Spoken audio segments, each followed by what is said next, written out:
Hey guys, Dr. Justin Marcagiani here. Today we're going to be talking about blood sugar cravings and kind of give you my functional medicine perspective on that and how you can fix those cravings. We'll kind of dive in. I'll look at under the hood, the kind of physiology, what I think is happening and what you can do to actually resolve it, not just symptomatically, but really to get it from the root cause perspective. All right, guys, thanks for diving in. Appreciate it. Thumbs up.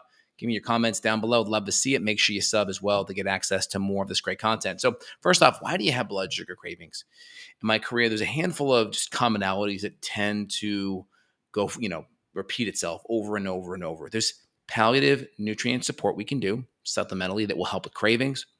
There's diet strategies, lifestyle strategies, lots of different things that can really move the needle on that. I'll kind of give you my take overall. So out of the gate here, let me just give you a couple things out of the gate. So big thing out of the gate is blood sugar dysregulation. When your blood sugar is going up and down all day long, every time your blood sugar goes up high, you're peaking and you're making lots of hormones. You're surging insulin. And then when you oversurge insulin, your blood sugar can crash down low.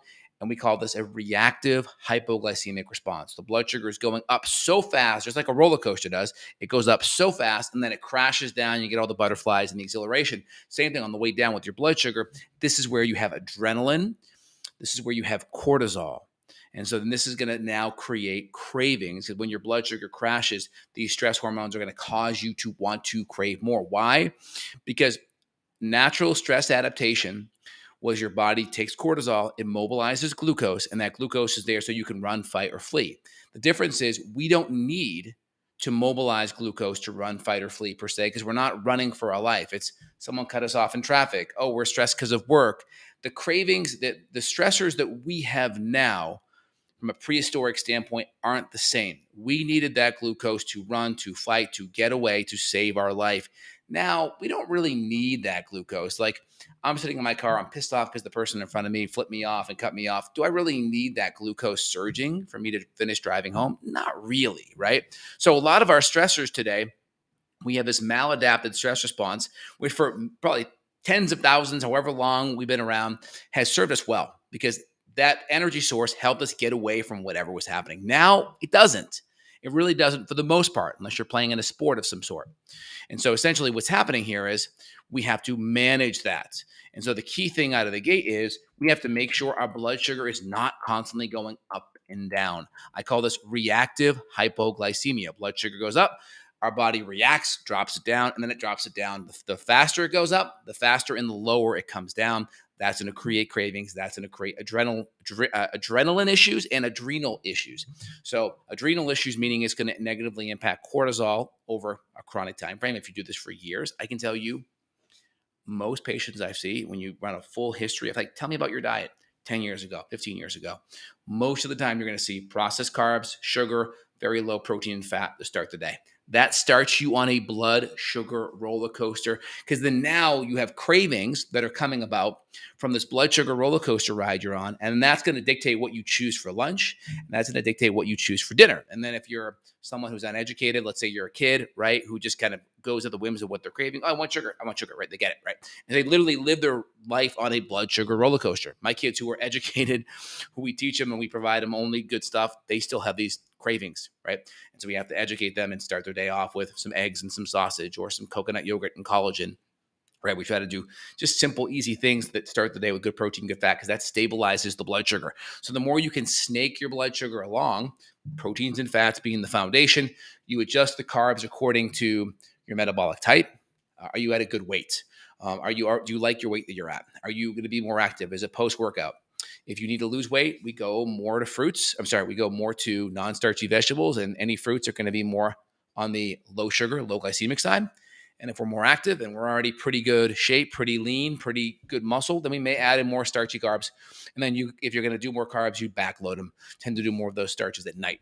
Now, amino acids can also be helpful because serotonin and dopamine are important satiation signals in the brain that tell us we're full, that tell us we feel good, that going to knock down cravings. And so we can come in there and add in 5-HTP and B6. We can come in there and add tyrosine to bump up these amino acids in our brain, in our body, that cross our blood-brain barrier, that convert to neurotransmitters.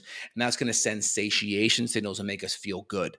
And so you can use amino acids supplementally. I mean, Julia Ross has talked all day long about this in her Mood Cure book, all about aminos. But again, 5-HTP, B6 is an important cofactor. So anytime I talk about 5-HTP or tryptophan or tyrosine, phenylalanine, or L-DOPA, we're talking about it with B6. It's an important cofactor.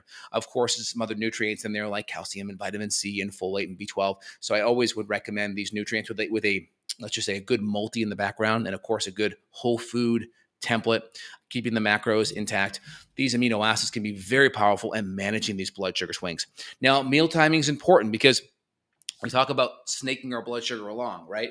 So if we start the day, right, 30 grams of protein in the first 30 minutes of waking is a really good rule of thumb. And then we eat every 4 to 5 hours, every 4 to 5 hours. And that allows our blood sugar to go up a little bit, come back down around lunchtime, 4 to 5 hours later, and then we eat and then we snake it along just like that all day long. This is key. This is going to allow us to, one, be a little bit more fat adaptive because we're not eating and grazing throughout the day. That's the worst thing you can do. Anytime you eat, you are making little bits of insulin. When you're surging insulin, it's going to block hormone-sensitive lipase and a lot of your lipolytic hormones that cause you to break down fat into free fatty acids and burn it, and also burn fat on your body. So it's going to impact that. And so you want to eat a meal, go 4 to 5 hours.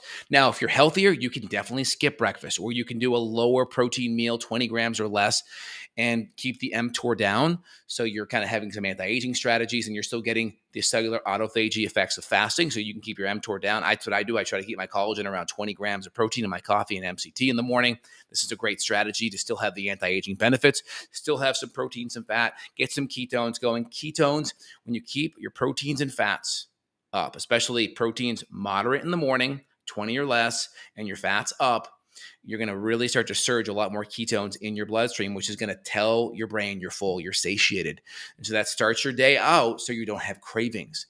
When you don't have cravings, you're able to use your frontal cortex to pick your food and plan out your meal versus kind of have a brainstem reflex of like, oh, I want sweets. So you can think more and you can be more in control of your appetite when you have good meal timing. So 4 to 5 hours is pretty good.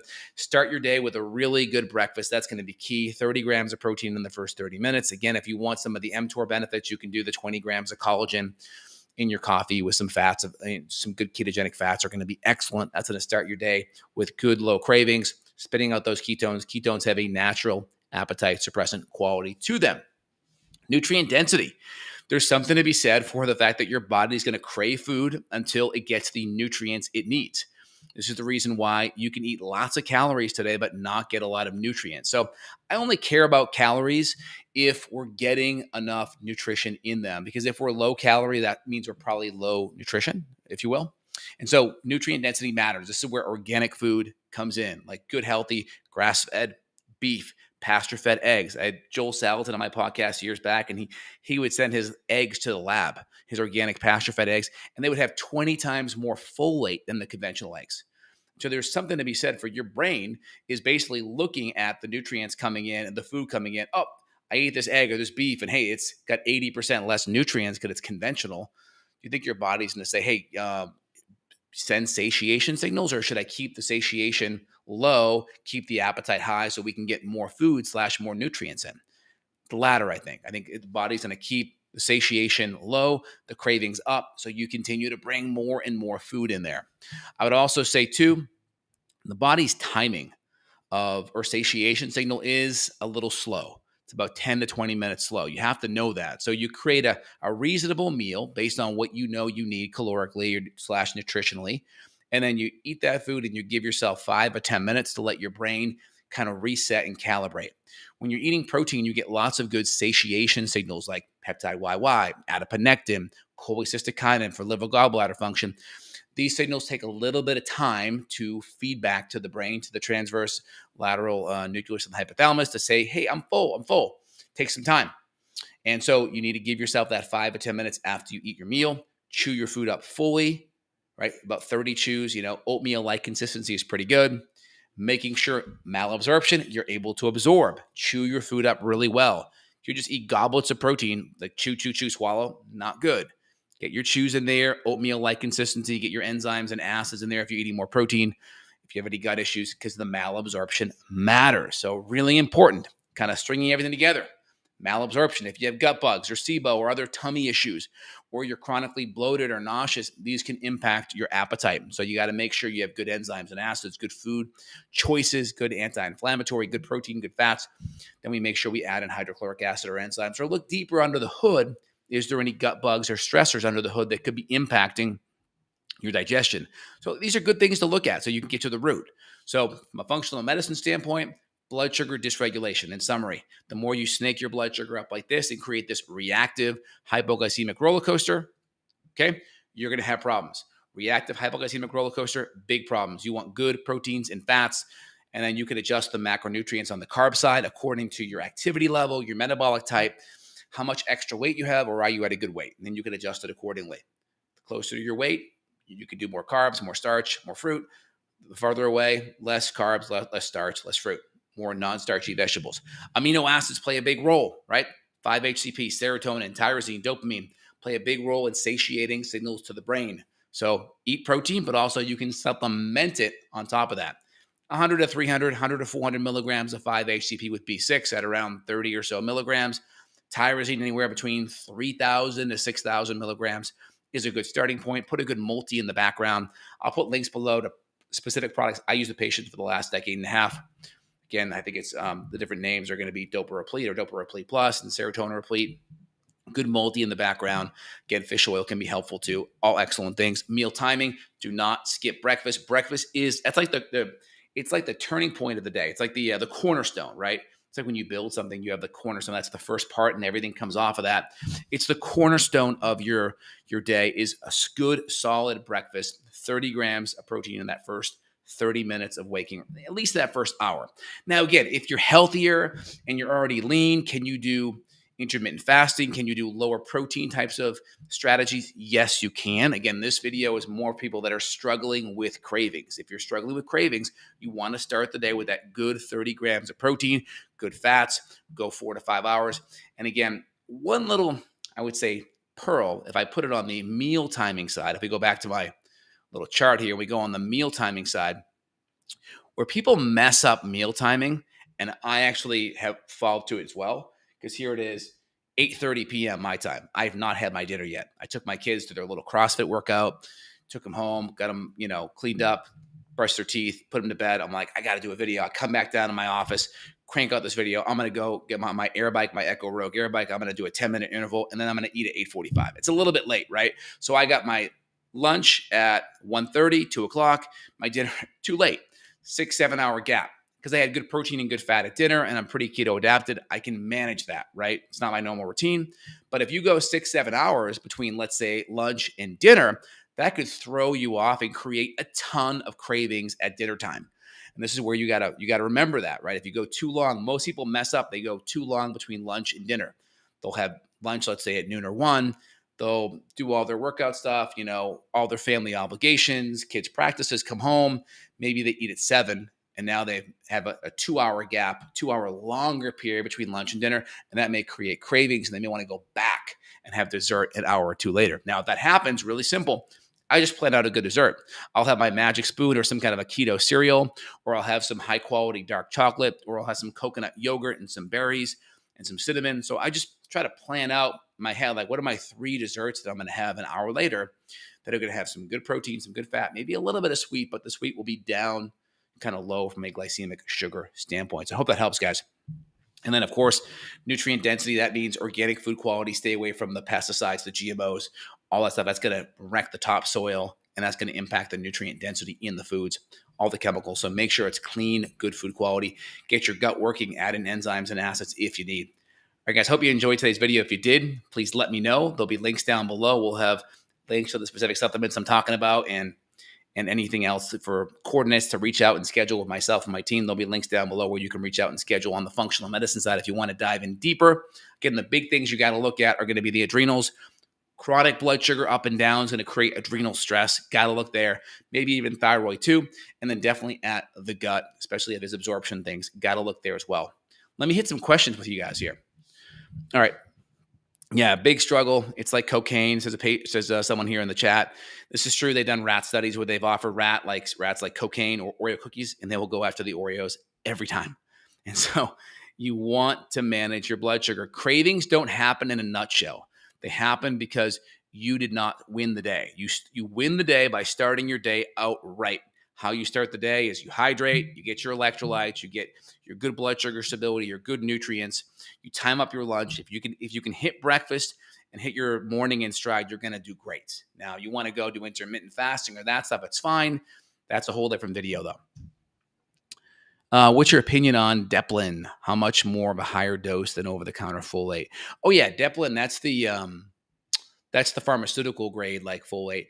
Here's my opinion on it. You just use an activated folate. Like in all my lines, we use LMTHF folate, which is going to be an activated folate. You can also use a calcium folinate, where it's kind of one step downstream from folic acid. In case you have an MTHFR issue, it's already converted, already activated. Eat your green vegetables, eat your high quality grass-fed meat, you'll be fine.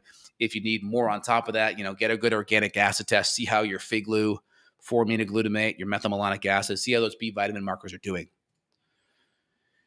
Questions.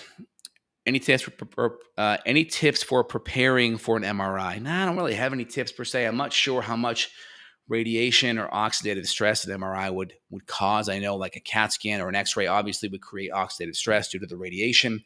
An MRI, I'm not sure. It can't hurt to bump up with NAC and glycine. Those two nutrients are very powerful for oxidative stress. I did a video last month on that. Can't hurt to get some extra vitamin C, curcumin, and all your glutathione building blocks in there. Cannot hurt. Any NAD as well, nicotinamide, adenosine dinucleotide. Favorite CGM? Yeah, I mean, honestly, CGMs are good if like you really need to, you're having some serious blood sugar issues and you need that accountability. If not, just get a good blood sugar meter. Here's the reason why. I can pretty much eat a meal and I can be like, my blood sugar is going to be this, this, and this.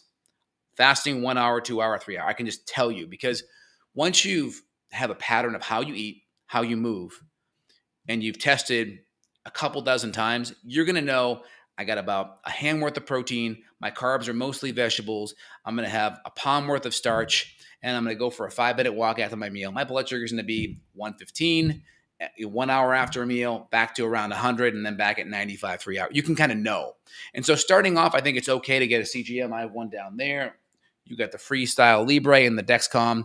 The Dexcom is nice because you can calibrate it. Freestyle Libre, not so much, but they're both good. Those are the two big ones on the market.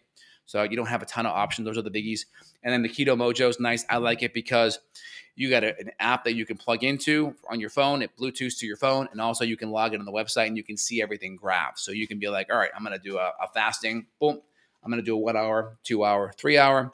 Have it connect to your phone. Go log in online and you can see it graphed out. So it's kind of nice to have that graphing aspect for you. So hope that makes sense, guys. All right. You have questions, you want to dive in, look underneath the hood. Look at the adrenals. That's super important. If you have insulin markers or insulin issues, check out that fasting insulin. The higher that insulin is and the more inflamed you are, you may have to keep those carbs lower, especially in the first half of the day. I always want to start my day out very keto adapted. Which means I'm allowing my body to start burning body fat, burn fat. That's the key. So I haven't eaten in 7 hours, so I'm going to go do my kind of modified Tabata. I got my Rogue Echo bike. Love air bikes, by the way. Those things are like, man. So I'll do 30 seconds as fast as I can, get it up to like maybe 350 amps, 30 seconds, and then rest for 30. 30 on, 30 off, 30 on, 30 off, 30 on, 8 sets, 10 minutes. And that is pretty powerful. Usually my heart rate halfway through, I'm up to like 175 a minute, which is good. Get my heart rate up there, let it get back down, let it get adapted. These are good strategies. And again, if your blood sugar, you're having issues after a meal, do a 5 or 10 minute walk. You'll drop your blood sugar 10 points in a 10-minute walk sometimes by just moving those muscles. So good strategies, guys. All right. If you enjoyed today's video, please let me know in the comments. Love to see it. You want help, you want to dive in deeper. I see patients worldwide. On the functional medicine side, there'll be links down below where you can reach out. All right, guys, have an awesome day. Take care.